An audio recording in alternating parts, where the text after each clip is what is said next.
जय श्री कृष्णा। कैसे हैं आप सब लोग। तारा अस्त हो जाना ये तो सभी जानते हैं। तारा अस्त होने का मतलब क्या होता है। देखिए, जब कोई ग्रह सूर्य के काफ़ी नज़दीक पहुंच जाता है तो उसको कहते हैं तारा अस्त हो गया। अब जैसे शुक्र ग्रह अस्त हो रहे हैं, ये हो रहे हैं 3 अगस्त को और रहेंगे कब तक अस्त, 18 अगस्त तक। यानी 3 अगस्त से लेकर 18 अगस्त तक शुक्र जो हैं अस्त हो गए हैं। अब इसमें करना क्या है। देखिए, इनमें कई चीज़ें ऐसी होती हैं जो हमें नहीं करनी चाहिए। कोई मांगलिक कार्य नहीं करना चाहिए, क्योंकि शुक्र जो है वो भौतिक सुख देते हैं। आपकी लग्जरियस लाइफ के एक दाता होते हैं। शुक्र का हमारी लाइफ में बहुत इम्पॉर्टेंट रोल होता है, क्योंकि शुक्र से ही सुखों की प्राप्ति होती है। तो इस टाइम कोई मांगलिक कार्य है, कोई गृह प्रवेश है, या कोई मुंडन है, या किसी गुरु दीक्षा लेनी है आपको, या कोई यज्ञ कराना है, या किसी भी तरीके का निर्माण अगर आपको करवाना है, चाहे वो गृह का हो, चाहे वो ऑफिस का हो, किसी भी तरीके का निर्माण कराना है तो वो वर्जित माना जाता है। क्योंकि जो शुक्र हैं वो मेन एक तरह से प्लैनेट हैं और वो अस्त हो गए हैं। तो आपके सुखों में वृद्धि करने वाले जो ग्रह हैं वही अस्त हैं। तो आप कोई नया काम स्टार्ट नहीं करेंगे तो बहुत अच्छा रहेगा। अब यही जो अवधि है, इस अवधि में हमारी राशियों पे किस तरह से प्रभाव पड़ेगा उसके बारे में चर्चा करेंगे कि 3 अगस्त से लेकर 18 अगस्त के बीच में जो शुक्र अस्त हुए हैं तो हमारी राशि पे क्या परिणाम लेके आए हैं। देखिए, बात करते हैं मेष राशि से। लेकिन पहले जैसे मैं हमेशा बताती हूँ कि ये जो राशिफल देखिए आप चंद्र राशि के अकॉर्डिंग देखिए, क्योंकि ग्रहों का जो गोचर होता है वो चंद्र राशि के अकॉर्डिंग ही होता है। तो चलिए स्टार्ट करते हैं मेष राशि से कि मेष राशि में जो शुक्र अस्त हुए हैं तो उसका क्या परिणाम निकलेगा। देखिए, शुक्र अस्त हुए हैं, लेकिन क्या होता है, शुक्र अभी क्या है 7 अगस्त को राशि परिवर्तन भी करेंगे, क्योंकि वक्री स्थिति में है और अस्त भी हो गए हैं। और ये अब 7 अगस्त को कर्क राशि में चले जाएंगे। अभी तो वो सिंह राशि में है। तो यानी कि सिंह राशि और कर्क राशि का कॉम्बिनेशन देखिए, वहां पे अगर अस्त हुए हैं तो कहीं ना कहीं कुछ ना कुछ कॉम्बिनेशन निकल के आएगा। जैसे मेष राशि में शुक्र हैं, एक तो दूसरे स्थान के स्वामी और सप्तम स्थान के स्वामी अब अस्त हो गए हैं। तो कहीं ना कहीं सुख भाव में तो वृद्धि है, लेकिन माता के स्वास्थ्य को आपको ध्यान रखना पड़ेगा। पढ़ाई में व्यवधान आ सकते हैं, अस्त स्थिति है तो यानी कि ये थोड़ा सा टाइम आपके लिए मुश्किल भरा हो सकता है। लेकिन आपके जो प्रेम प्रसंग है उनमें काफ़ी अच्छा समय जाएगा। पर्यटक स्थल की आप यात्रा कर सकते हैं, या फिर आप वाहन लेने के सोच रहे हैं तो अभी टाल दीजिए, योजना बना लीजिए, लेकिन 18 अगस्त के बाद आप ले सकते हैं। अब करें वृषभ राशि की बात, तो वृषभ राशि में शुक्र है, एक तो प्रथम स्थान के स्वामी और छठे स्थान के स्वामी अब अस्त स्थिति में है। यानी कि कहीं ना कहीं स्वास्थ्य से रिलेटेड आपको प्रॉब्लम हो सकती है। लेकिन वैसे अगर देखा जाए तो आपके जो लव पार्टनर है वो मैरिज पार्टनर भी बन सकते हैं। तो कोई अगर इस तरह की प्लानिंग है तो आप कर लीजिए, क्योंकि उसके बाद आपका ये संबंध अच्छा चलने वाला है। आपके जीवन में बदलाव भी आएंगे, लेकिन बस यही है, थोड़ा सा फिजूल खर्ची पे आपको ध्यान रखना पड़ेगा। अगर मिथुन राशि की बात करें तो देखिए, मिथुन राशि में शुक्र कहाँ के स्वामी हैं, शुक्र हैं 12वें स्थान के स्वामी और पंचम स्थान के स्वामी।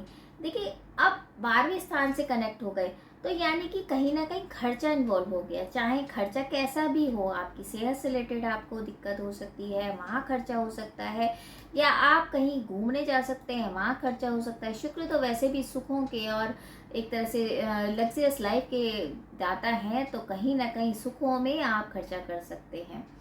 तो घर में किसी भी तरीके का कलह ना हो, खर्चे को लेके विवाद ना हो, उस बात का ध्यान रखिए।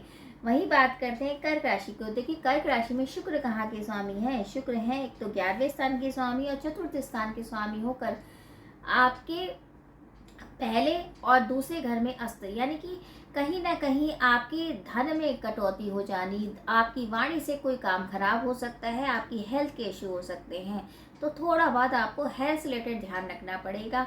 लेकिन अगर आप सही तरीके से चलेंगे ये थोड़े दिन जो आपके हैं, तो आपके अगर इस टाइम योजना बना लेंगे तो आगे जाकर आपको उसका फल अच्छा मिल सकता है। सिंह राशि की बात करें तो सिंह राशि में शुक्र कहाँ के स्वामी हैं, शुक्र हैं एक तो तीसरे स्थान के स्वामी और 10वें स्थान के स्वामी।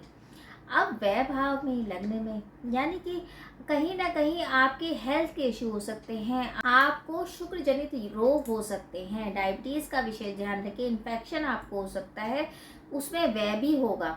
तो लेकिन व्यय के साथ अगर आप बाहर विदेश रिलेटेड अगर कोई काम करना चाह रहे हैं तो उसकी प्लानिंग आप ज़रूर कर लीजिए, वो आपके काम ज़रूर होंगे। अगर बात करें कन्या राशि की, तो कन्या राशि में शुक्र कहाँ के स्वामी हैं? शुक्र हैं एक तो नवम स्थान के स्वामी और दूसरे स्थान के स्वामी होकर 11वें और 12वें में स्थिति रहेगी ऐसी, जहाँ अस्त होंगे। तो यानी कि जितना आएगा उतना जाएगा, यानी कि आपके पैसों का आदान प्रदान इस तरह से होगा कि जितना खर्चा होगा उस हिसाब से आपकी इनकम बनी रहेगी, कोई दिक्कत नहीं आएगी। लेकिन भाग्य आपको सपोर्ट करेगा, भाग्य के स्वामी है, तो इसका मतलब ये है कि अगर आप सही ढंग से चलेंगे तो आपके काम बनेंगे। तुला राशि, देखिए तुला राशि में स्वयं में शुक्र जो है उसके स्वामी है, तो एक तो लग्न के स्वामी हो गए, एक अष्टम के स्वामी हो गए। तो कहीं ना कहीं एकदम से सडनली आपको लाभ हो सकता है, लेकिन अंडर टेबल कोई काम नहीं करना है वरना दिक्कतें आएंगी। लेकिन आपके जो छुपे हुए संबंध हैं उनमें बहुत अच्छे से प्रागणता आ जाएगी, यानी कि अच्छे मजबूती में आएंगे। तो हो सकता है आप जो आपके अफेयर चल रहे हैं या जिस तरह से आप कोई लव पार्टनर है तो आप मैरिज पार्टनर भी बना सकते हैं। और अगर आप ये चाह रहे हैं कि कोई नया काम की शुरुआत, तो उसकी नींव आप जरूर रखिए, क्योंकि उसके बाद 18 अगस्त के बाद वो आपका काम बन सकता है। वृश्चिक राशि, देखिए वृश्चिक राशि में शुक्र कहाँ के हैं? शुक्र है व्यय स्थान यानी 12वें स्थान और सप्तम स्थान के स्वामी हैं। तो कहीं ना कहीं लग्न को देख रहे हैं, यानी कि लग्न से रिलेटेड यानी कि हेल्थ इश्यू आपके हो सकते हैं, उस बात का ध्यान रखिए। कोई इन्फेक्शन आपको घेर सकता है, हड्डियों से रिलेटेड दिक्कतें जरूर होंगी आपको, उस बात का भी ध्यान रखिए। अन्यथा वैसे देखा जाए तो व्यय में जो आपकी वृद्धि चल रही थी वो थोड़ी सी कमी ज़रूर आ जाएगी, यानी कि वृद्धि यानी कि आप व्यय कर रहे थे तो उसमें आप रोक जरूर लगा पाएंगे। वहीं बात करें धनु राशि की, देखिए धनु राशि में शुक्र कहाँ के स्वामी है? 11वें स्थान और छठे स्थान के स्वामी, यानी कि कोई हेल्थ इश्यू आपको पुराने जो चल रहे हैं वो उखड़ सकते हैं। आपको अगर इन्फेक्शन की प्रॉब्लम है, पेट संबंधित प्रॉब्लम है, तो वो आपकी उखड़ सकती है। कहीं ना कहीं प्रॉब्लम होगी, आपके सुखों में थोड़ी कमी आ सकती है, किसी भी तरीके का विवाद आपके घर में खड़ा हो सकता है, उस बात का आपको ध्यान रखना है। हालांकि धन क्षेत्र में अगर आप कोई काम करना चाह रहे हैं तो उसमें आप एक नींव रख सकते हैं, आपके काम बनेंगे। मकर राशि, देखिए मकर राशि में शुक्र कहाँ के स्वामी हैं? शुक्र है एक तो 10वें स्थान के स्वामी और पंचम स्थान के स्वामी। देखिए अगर आप एजुकेशन से रिलेटेड आप परेशान हैं तो वो तो आपकी सही होने वाली है, क्योंकि कर्म भाव के स्वामी भी है, तो कर्म जैसा करेंगे उस हिसाब से आपको रिजल्ट मिलेगा। वरना अगर आप यही सोचेंगे कि भाग्य आपका सपोर्ट करे तो वो नहीं सपोर्ट करेगा। तो इसी बीच अगर आप चाह रहे हैं कर्म के हिसाब से अगर कुछ काम करना स्टार्ट करना चाह रहे हैं एजुकेशन से रिलेटेड, तो वो कर सकते हैं। मांगलिक कार्य नहीं कह रही हूँ, मतलब कि जो अगर आप एजुकेशन में आप लाइन सोच रहे हैं वो अगर आप करना चाहें तो आप कर सकते हैं, काम बढ़ेंगे। और अगर आपका विदेश रिलेटेड एजुकेशन का कोई है, आपको एक मौका मिलता है तो वो आप ज़रूर करिए, टाइम अच्छा जाएगा। अगर बात करें हम कुंभ राशि की, देखिए कुंभ राशि में शुक्र है एक तो नवम स्थान के स्वामी और चतुर्थ स्थान के स्वामी, यानी कि कहीं ना कहीं आपके दिमाग में जो प्रॉपर्टी लेने का विचार है उसमें आप सोच रहे हैं कि काम करें नहीं करें, मतलब आपको डबल माइंडेड आप हो रहे हो। तो ये टाइम गुजर जाएगा, तब आप सोचेंगे किसी वाहन के बारे में, किसी प्रॉपर्टी के बारे में, तो बहुत अच्छा रहेगा। अभी डिसीजन अगर लेंगे, नींव रखेंगे, तो वो नींव आपके लिए सही नहीं रहेगी। तो 18 अगस्त के बाद नींव रखेंगे किसी भी काम की तो ज़्यादा अच्छा रहेगा, अन्यथा दिक्कत होगी। लेकिन आपका ट्रांसफ़र हो सकता है और लंबी यात्रा से आपको एक तरह से लाभ भी हो सकता है, पिता का सहयोग भी आपको मिलेगा। वहीं बात करते हैं अंतिम राशि मीन राशि, देखिए मीन राशि में शुक्र है अष्टम के और तीसरे स्थान के स्वामी है।